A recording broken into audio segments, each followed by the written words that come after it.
നന്ദഗോവിന്ദം ഭജൻസിനെ ഭയക്കുന്നത് ആരാണ്? നന്ദഗോവിന്ദം ഭജൻസിൻ്റെ പിന്നിലുള്ള അജണ്ട ആരുടേതാണോ? നമ്മുടെ സംസ്കാരത്തിൽ ഉതകാത്ത രീതിയിലുള്ള പരിപാടികൾ അവതരിപ്പിച്ചുകൊണ്ടുള്ള ചില ബാൻഡുകളുടെ കടന്നുവരവ്, അതായത് കഞ്ചാവ്, മദ്യം, മയക്കുമരുന്ന് ഇതൊക്കെ അടിച്ചിട്ട് ഉള്ള ആളുകൾ അവതരിപ്പിക്കുന്ന പരിപാടികളിലേക്ക് ഒരു തലമുറ തന്നെ ആകർഷിക്കപ്പെടുന്നത് കണ്ടിട്ട് സഹായത്തോടെ നോക്കി നിന്നവരാണ് നമ്മളൊക്കെ. എന്നാൽ ഇതേ തലമുറകൾ നന്ദഗോവിന്ദം ഭജൻസിലേക്ക് ആകർഷിക്കപ്പെടുമ്പോൾ ഒരു കാര്യം ഉറപ്പാണ്: മദ്യം, മയക്കുമരുന്ന്, കഞ്ചാവ് ഇതുപോലുള്ള ലഹരിയൊന്നും ഒരു ലഹരിയേ അല്ല, മറിച്ച് ഭക്തി തന്നെയാണ് ഒരു വലിയ ലഹരി എന്ന് നമ്മളെ ഓർമ്മപ്പെടുത്തുകയാണ്. നമ്മുടെയൊക്കെ അമ്പലങ്ങളിൽ ഉത്സവ സമയത്തൊക്കെ അവതരിപ്പിച്ചിരുന്ന DJയും ഗാനമേളയൊക്കെ കണ്ടിട്ട് സത്യം പറഞ്ഞാൽ ആസ്വദിച്ചിട്ടില്ലെന്നല്ല, പക്ഷേ ചില സമയങ്ങളിൽ നമുക്കത് വേദന ഉണ്ടാക്കിയിട്ടുണ്ട്. കാരണം എൻ്റെ ഒരു ഉദാഹരണം പറയുകയാണെങ്കിൽ, മലയാളപ്പുഴ അമ്പലത്തിൽ അമ്മ ജീവിത എഴുന്നള്ളത്തുണ്ടല്ലോ, അമ്മ എഴുന്നള്ളി വരുന്ന സമയത്ത് DJ പാട്ടുകൾ നമ്മുടെ കാതടിക്കുന്ന ശബ്ദമാണ് DJ. ആ DJ പാട്ടിൻ്റെ അകമ്പടിയിലാണ് അമ്മ എഴുന്നള്ളി വരുന്നത് കാണുമ്പോൾ സത്യം പറഞ്ഞാൽ ചങ്ക് തകർന്ന വേദനയോടെ നോക്കി നിന്നിട്ടുണ്ട്. കാരണം അത് ഒരു നിസ്സഹായതയാണ് നമ്മുടെ. കാരണം അമ്മ എഴുന്നള്ളി വരുമ്പോൾ ഒരു ഭക്തിസാന്ദ്രമായ അല്ലേ, നമ്മുടെയൊക്കെ ദൈവങ്ങൾ എഴുന്നള്ളി വരുമ്പോൾ ഒരു ഭക്തിസാന്ദ്രമായ ഒരു അന്തരീക്ഷമാണ് വേണ്ടത്. പക്ഷേ അവിടെ DJയുടെയും മറ്റ് ഗാനമേളയുടെയൊക്കെ അതിപ്രസരം നമ്മൾ കാണുമ്പോൾ സത്യം പറഞ്ഞാൽ നമുക്ക് സങ്കടം തോന്നിയിട്ടുണ്ട്.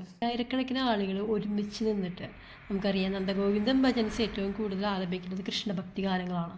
അപ്പോൾ ഭഗവാന്റെ ആ ഒരു പാട്ടിൽ ലയിച്ച് ശരിക്കും പറഞ്ഞാൽ ഈ ജനങ്ങൾ മൊത്തം ഒരുമിച്ച് ഇത് പാടി ആ ഭക്തി എന്ന് പറയുന്ന ആ ആനന്ദത്തിൽ ആറാടി ലയിച്ച് നിൽക്കുന്ന ഒരു കാഴ്ചയാണ് നമ്മൾ കാണുന്നത്. അപ്പോൾ ഇത്രയും പേര് ഒരുമിച്ച് ആ സ്നേഹം, ഭഗവാന്റെ സ്നേഹവും അനുഭവിക്കുന്നു. ഇവരിൽ നിന്ന് വരുന്നൊരു സന്തോഷം, ഇതൊരു പോസിറ്റീവ് എനർജി ഉണ്ടാക്കിയാണ് ആ പരിസരം, ആ ഒരു പ്രദേശം മൊത്തം. അതൊരു അമ്പലത്തിലാണെങ്കിൽ അവിടെ നിറയെ ഇത്രയും പേരുടെ ഒരു ഭക്തിനിർഭരമായ ഒരു പ്രാർത്ഥന കൂടി അതിലുണ്ട് അല്ലേ. ഭയങ്കര ഒരു പോസിറ്റീവ് എനർജി തന്നെ അവിടെ സൃഷ്ടിക്കുകയാണ്. ആ എനർജി തന്നെയാണ് ഈ നന്ദഗോവിന്ദം ഭജൻസിൻ്റെ വിജയവും.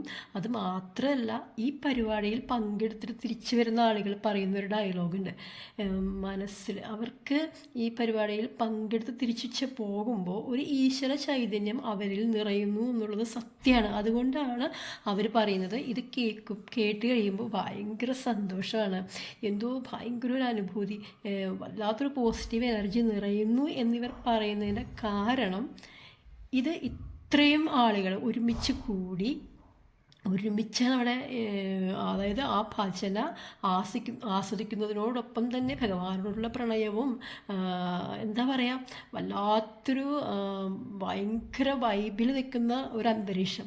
ആ അന്തരീക്ഷത്തിൽ ആര് ചെന്ന് നിന്നാലും, എത്ര ടെൻഷനുള്ള ആൾ ചെന്ന് നിന്നാലും അവരുടെ മനസ്സ് ഭയങ്കരമായിട്ട് എന്താ പറയുക, ആ ടെൻഷനൊക്കെ മാറി വല്ലാത്തൊരു അനുഭൂതി നിറയുന്നുള്ളത് സത്യമായിട്ടുള്ള കാര്യമാണ്. അതായത് നന്ദഗോവിന്ദം ഭജൻസ് ഇത്രയേറെ ആകർഷിക്കപ്പെടാൻ കാരണം ഇവർ പാടുന്നത് കൃഷ്ണഭക്തി ഗാനങ്ങളാണ്. കൃഷ്ണൻ എന്ന് പറഞ്ഞാൽ തന്നെ ആകർഷണം എന്നാണ് അർത്ഥം. അപ്പോൾ ശരിക്കും നന്ദഗോവിന്ദം ഭജൻസിൻ്റെ കൂടെ കണ്ണനുണ്ട്, കണ്ണൻ്റെ കയ്യൊപ്പുണ്ട് അതിൽ. അതുകൊണ്ടാണ് തീർച്ചയായിട്ടും അവരിലേക്ക് ഇത്രയും ജനങ്ങൾ ആകർഷിക്കപ്പെടുന്നത്. ഈ ഹിന്ദു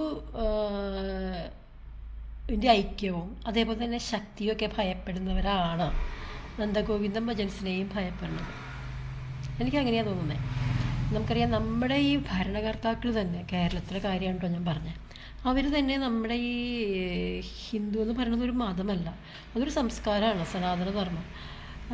അതിനെ തകർക്കാൻ വേണ്ടി പല പല കാര്യങ്ങൾ ചെയ്തു വരുമ്പോൾ എനിക്ക് തോന്നുന്നു പ്രകൃതി തന്നെ ഇതിലിടപെടുന്നു എന്നുള്ളതാണ് സത്യം.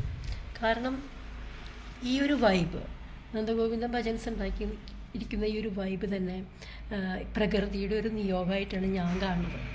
കാരണം ഇതുപോലുള്ള ഭജനകൾ ഇനിയും വരണം. കാരണം ഒത്തിരി ഭജൻ ഗ്രൂപ്പുകളുണ്ട്. ത്രയംബകം ഫേസ്ബുക്കിൽ ഇപ്പോൾ ഞാൻ കണ്ടിരുന്നു, അടുത്തിടെ ശ്രദ്ധിക്കപ്പെട്ടൊരു ഗ്രൂപ്പാണ്, അടിപൊളിയായിട്ട് പാടുന്നവരാണ്. അപ്പോൾ അവരും അങ്ങനെയുള്ള ഗ്രൂപ്പുകൾ, ഈ നന്ദഗോവിന്ദം ഭജൻസ് ഇപ്പോഴത്തെ പുതിയ രീതിയിൽ അവരെങ്ങനെയാണോ ഭജന ചിട്ടപ്പെടുത്തിയിരിക്കുന്നത് ആ രീതിയിൽ ചെയ്ത് ഇത് തന്നെ മുന്നോട്ട് വരണം. കാരണം യുവതലമുറകളെ ആകർഷിക്കണമെങ്കിൽ അതും കൂടി ഉണ്ടല്ലോ.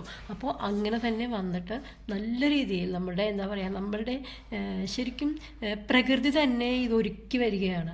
കാരണം നന്ദഗോവിന്ദം ഭജൻസ് അതിന് ഉദാഹരണമാണ്. അതേപോലെ തന്നെ നമുക്കിടയിൽ വന്നിരിക്കുന്ന ഒട്ടേറെ എന്ന് വെച്ചാൽ അത്രയും ശരത്തേ ഹരിദാസൻ, അങ്ങനെ ഒരുപാട് ഭഗവാനിലേക്ക് നമ്മളെ അടുപ്പിക്കുന്ന എത്ര പേരാണ് പ്രകൃതി കൊണ്ടുവന്നിരിക്കുന്നത് ഇല്ലേ.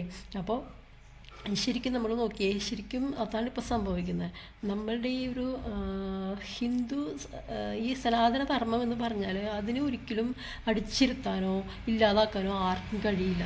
അത് പ്രകൃതി തന്നെ അതിനെ എന്താ പറയുക ഉയർത്തെഴുന്നേൽപ്പിച്ചുകൊണ്ടിരിക്കും ഓരോ ഘട്ടത്തിലും. ഭഗവാൻ തന്നെ പറഞ്ഞിട്ടുണ്ട്, നമ്മുടെ മൂലച്ചുരിക്ക് ഇതിലേക്ക് ഒരു നാശം വന്നാൽ, അതായത് നശിക്കുന്ന രീതിയിലേക്ക് പോയാൽ ഭഗവാൻ തന്നെ അവതരിക്കുമെന്ന് പറഞ്ഞിട്ടുണ്ട് അല്ലേ.